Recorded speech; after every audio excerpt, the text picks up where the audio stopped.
Hello everyone, welcome to my channel. Today we're in Australia. We are going to explore the beautiful city of Sydney. We are going on a walking tour starting from the Woolloomooloo area all the way to the Rock. This is a really fun walk through some of the Sydney's most interesting spots. We will pass by beautiful park, famous landmark, and maybe even find some hidden gem along the way. So let's explore what is cool, unique, and surprising in this part of the city. We start our walking tour is from Woolloomooloo area, and yes, I find it's very funny to say Woolloomooloo. The name actually is come from Aboriginal word is believed to mean place of plenty or young black kangaroo. Like many places in Australia, the name is come from the First Nation language, and I think it's so nice that this part of the culture because they keep it alive in the city today. From here, we walk over to the Finger Wharf, one of the main highlights in the Woolloomooloo. This place is such a cool mix of the history and the modern vibe. It's actually the longest timber pipe wharf in the world. Originally built in the early 1900s, it used to be a working wharf to ship and a cargo, but now it's been beautifully transformed into a trendy spot with a luxury apartment, stylish restaurant, and a boutique hotel. You can enjoy the relaxing stroll along the waterfront, and the view of the boat deck here is really nice. It's very peaceful, a little fancy, and definitely as a harborside charm.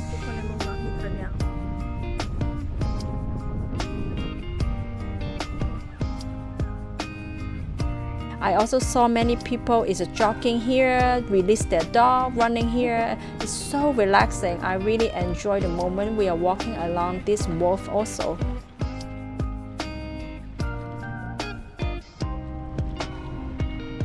As we continue walking along, we spot a medium-sized bird hunting for food. After checking on the internet, we found out it's called the Australian white ibis. This bird is known for its long and curved beak, which has helped it search for food in the mud and the water. It's a commonly found in the wetland and also urban area in Australia.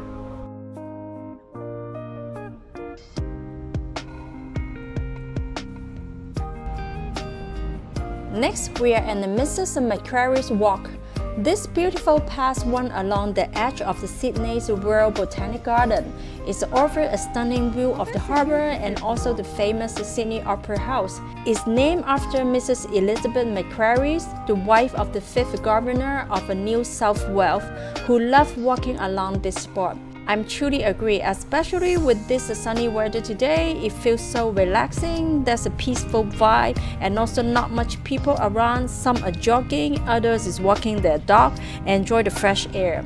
For me, I also love to walk along the ocean, feeling the breeze of the wind, and it just brightens up my whole day. It makes me forget about all my burden and help me feeling truly refreshed. It's a perfect place to unwind, taking in the view, and also just soak up in the atmosphere. I highly recommend people coming here to do a walking tour.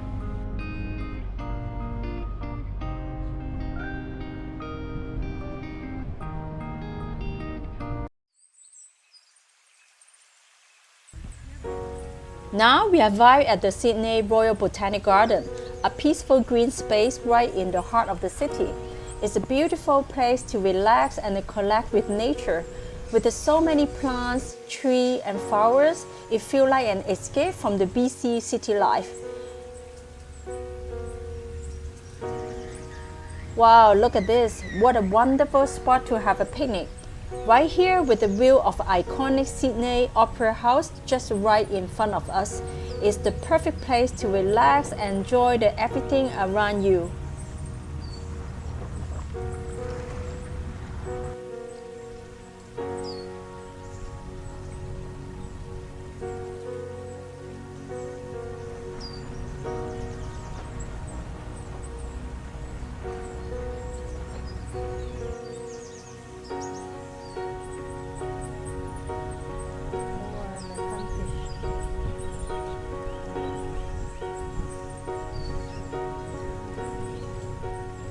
You can even spot some wildlife like birds underneath it. If you love nature like me, want to enjoy a quiet moment, this is definitely the spot to be.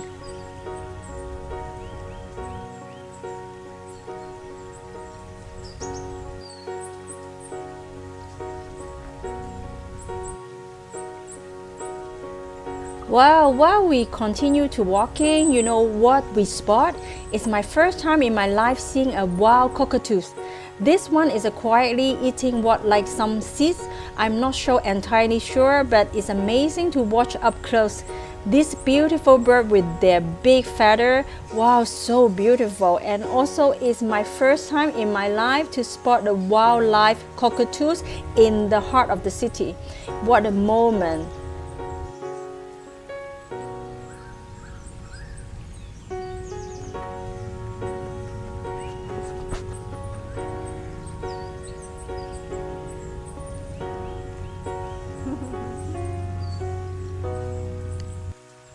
As we continue walking, we come across a stunning European-style building. It's the Government House, the official residence of the Governor of the New South Wales. The house is open to the public on Fridays, Saturdays, and Sundays from 10:30 to 3 p.m. with the guide tour operation every half hour. Unfortunately, when we visited, it was already closed for the day. Still, the architect and surrounding are worth it for the picture.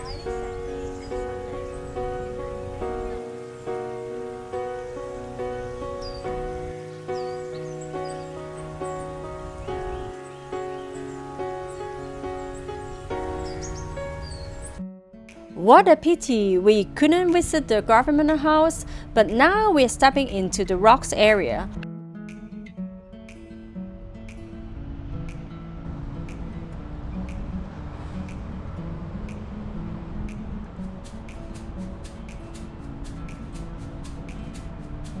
Okay, let's go.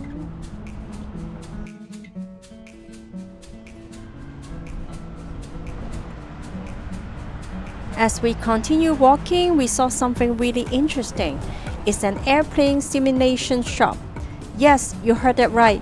This shop is run by an ex-pilot trainer, and you can actually try flying a plane in a realistic simulator. It's just like being in a real cockpit, and you can even fly over Sydney. What a cool and unexpected find. At the rocks area, this part of Sydney is full of charm. There's a narrow lane, hidden gem, and lot of old sandstone building with a history. It's actually one of the oldest part of the Sydney, dating back to the earliest colonies days. You will find local market on weekend, cute cafe, and small museum tucked between all alley. It's also really convenient to get around here. The area is well connected with the tram, train, and it's super close to the ferry pier too. Alright, first thing first, let's find something to eat. I've been craving for a traditional Australian meat pie for a long time, and this area is perfect for that. Whatever is a classic beef pie or something with a twist, I can't wait to taste it. We find the perfect cafe. It's got everything I was looking for, lot of the traditional, easygoing local food, and the best part is it's facing the Opera House. The view is absolutely stunning, and I can already feel the vibe of this place. It's so relaxed and welcoming. And one thing is even better is the price are really budget friendly, which make it even more perfect for a casual lunch. From classic Aussie meat pie to other sandwich, this place is really captured the essential of the Sydney food culture. I'm so excited to dig in and enjoy this beautiful view at the same time.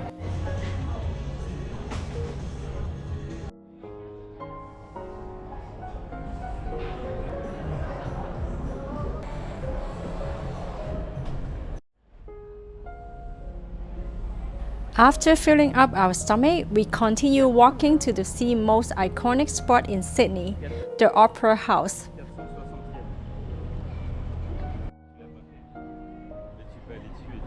On the way, the walk is full of fun. There were many activity stores and a restaurant by the water. We saw some jet boat adventures. They look super exciting. This boat goes really fast and spreads through the wave. This is another fun way to see Sydney Harbour Bridge and the Opera House from the water.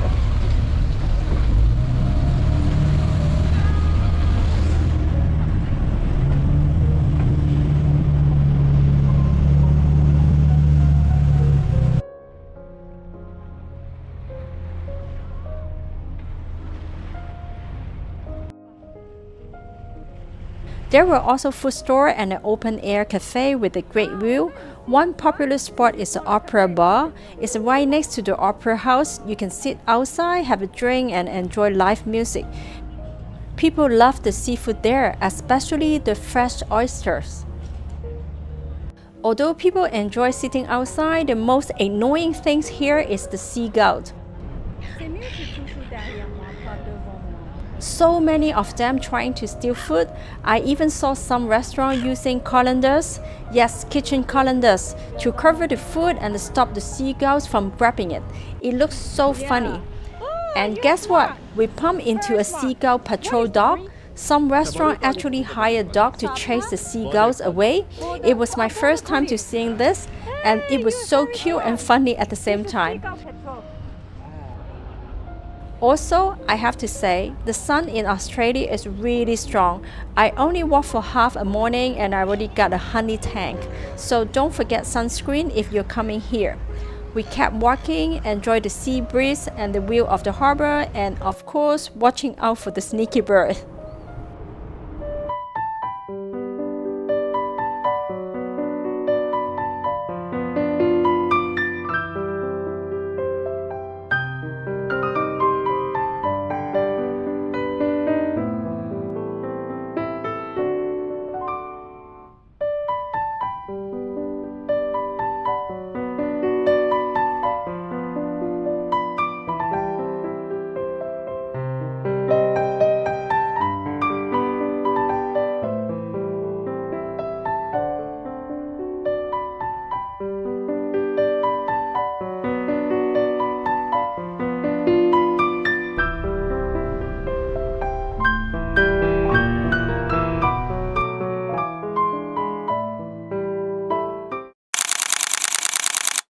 Wow, this opera house is indeed so beautiful. Let's talk about some fun fact and also a bit of its history. The Sydney Opera House is one of the most famous buildings in the world. It was designed by a Danish architect named Jon Utzon, and it took 14 years to build. It finally opened in 1973. What makes it so special is the roof. It looked like a group of seashells. It's super iconic and really stand out, especially with the blue sky and the water behind it. It's just like today. Inside the opera house is just as impressive. It's not just one theater. There are actually multiple performance spaces inside. The biggest one is a concert hall where they host a classical music, big show, and also sometimes even movie concert with a live orchestra. There are also a few theater and also a playhouse, which is mainly used for opera and a ballet. Even if you don't see a show, you can join a guide tour inside. It took you backstage and show all the secret spots most people never see. And fun fact, more than 10 million people visit the Opera House every year.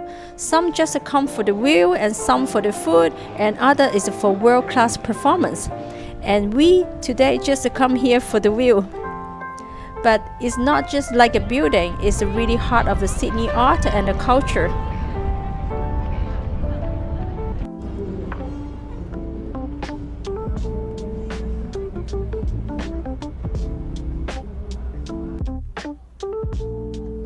After seeing this magnificent, iconic masterpiece, the Sydney Opera House, we continue walking toward Campbell Cove.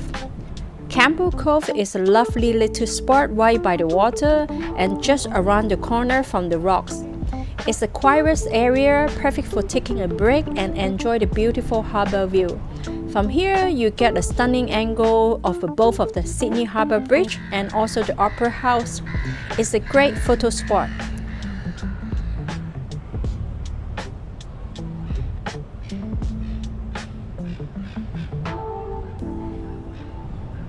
This area also rich in history. It was once part of a Sydney walking port and also is a mix of the old warehouse and also modern restaurant. Some of the buildings here are over 100 years old, giving that unique blend of the old and new.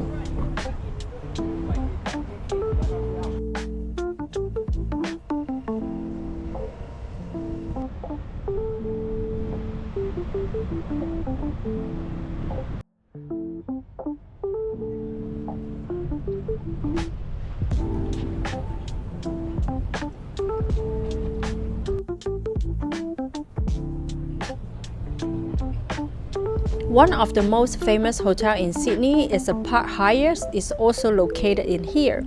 It's known for an amazing view. Every single room has a balcony that overlooks the Opera House.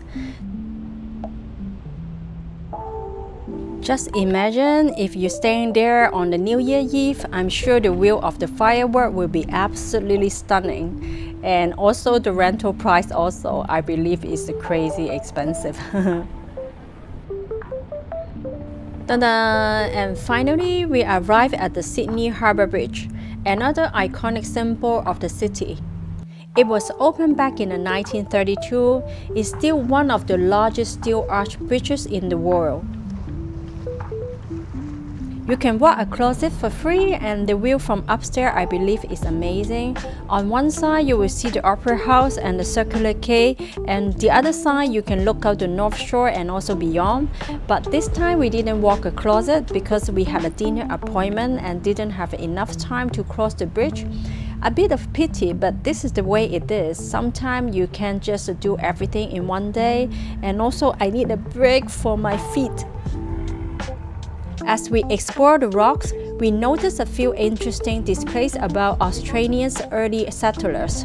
This area is actually where Europe's settlement began in Sydney, way back in 1788. The first British ship, known as the First Fleet, arrived here from England. They carried convicts, soldiers, and officers who were sent to start a new colony. So in a way, the rocks is like the birthplace of the modern Australia. Life was tough back then. Many of the settlers were prisoners and they had to build everything from the scratch using the stone and the hand tool. So walking around here is a feel like stepping back in time. You can really feel the history in the street and also the old pubs and also even the stone wall.